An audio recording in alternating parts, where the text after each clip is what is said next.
Mafia III, a perfect example of unawareness. Mafia III is sort of a sequel to Mafia II in that the main character Vito returns, but sadly only as a throwaway. The star this time is a half-black Vietnam veteran named Lincoln Clay. His race is important to mention due to the fact that the game takes place in the mid to late 1960s, and in the South at that, in fictional New Orleans, so expect to run into some racist trick-or-treaters and hear the N-word used more times than in any rap song you've heard. The first few hours of this game does a great job of bringing the era and time period to life just as greatly as Mafia 2 did. Hearing NPCs on the sidewalks talk about Martin Luther King Jr., James Earl Ray, John F. Kennedy, and the soundtrack in this game is just as perfect as Mafia 2's soundtrack was. And there are a few nice touches to the game, like the radio getting staticky when you drive through tunnels. And then the game cracks and becomes what it's not and was never intended to be, a generic open world liberation game. Mafia 3 feels like an Assassin's Creed game and ironically suffers from the same thing recent Assassin's Creed games have suffered from. Mafia 3 has never been about its open world. It's been about being a time machine. It's why I loved Mafia 2 and it's why I loved most of the Assassin's Creed games. Mafia 2 brought you back in time to live in a world that felt foreign. It made me feel nostalgic for a time period I didn't even get to live through. It had me listening to music from the 40s and 50s in my everyday life, and it immersed me into an epic experience because there was so much love, care, and detail inside of every main mission and the world around you.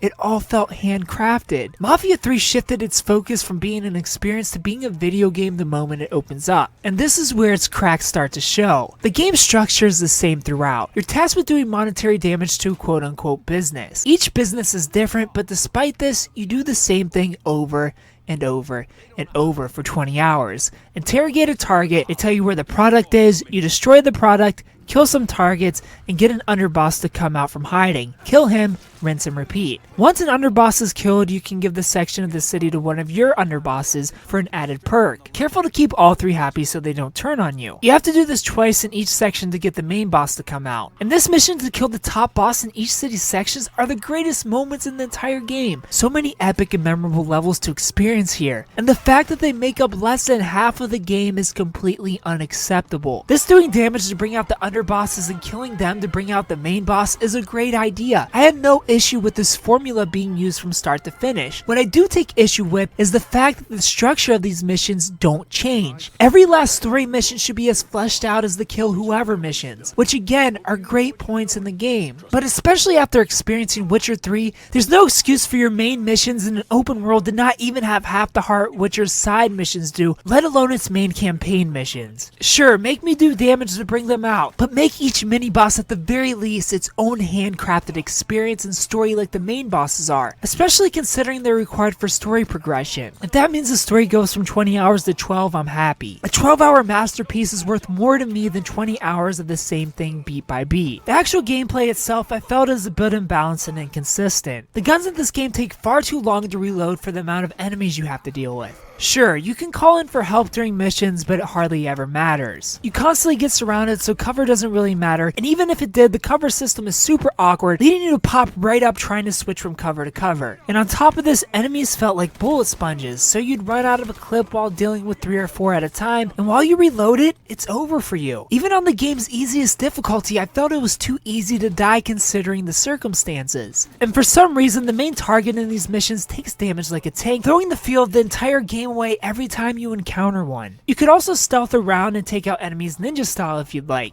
since you do have a voodoo doll to distract enemies and you can whistle to bring them towards you one at a time. The outside world is a bit of a letdown too, as cops hardly feel like a threat at all, more like ornaments. And you have to constantly deal with citizens running to call the cops every time you hop in a car like Watch Dogs, but worse. And they call them unrealistically fast, as do the goons calling for backup. An extreme annoyance that I can kill someone before they say a word and it's too late. Reinforcements are here or cops are on their way. And you can't even bait the cops to fight the goons for you. If the cops show up, they team up with the goons to take you out. A huge letdown and disappointment. And honestly, other than cutscenes or the occasional gunman dropping the N-word, I felt like just another white protagonist, as no one in the street treated me any different. Which is odd considering you do deal with the city's presence of racism later on on in the game, but the racism seems to only be reserved for missions, failing to ultimately bring the world to life. I feel like those few missions would have been more impactful if I actually got to feel what it was like to be in the shoes of an African American during the mid-60s, as I'm sure it was far more and far worse than just being called the N-word every now and then, and only if you're a mobster destroying drugs and shooting places up. That being said, Mafia 3 still has its moments of greatness. The cutscenes, the characters, the soundtrack, and the missions the developers actually tried at, all ultimately make this game worth playing through. I just hope in the sequel they show more care and attention to detail. I give Mafia 3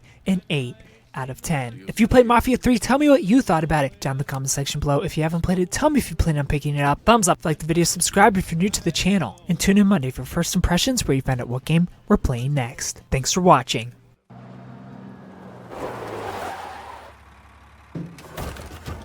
Hey, I don't give two fucks about Burke's little pet Niglet. I want the Mick alive. Got it? I'm gonna give him an ass fucking. He's never gonna fucking forget. Bring him back fucking alive, that cocksucker. This review was made possible with GameFly. If you want to try this game or any other game imaginable, you can do so for free for an entire month by using the link in the description. Free shipping, no late fees. Thanks for watching.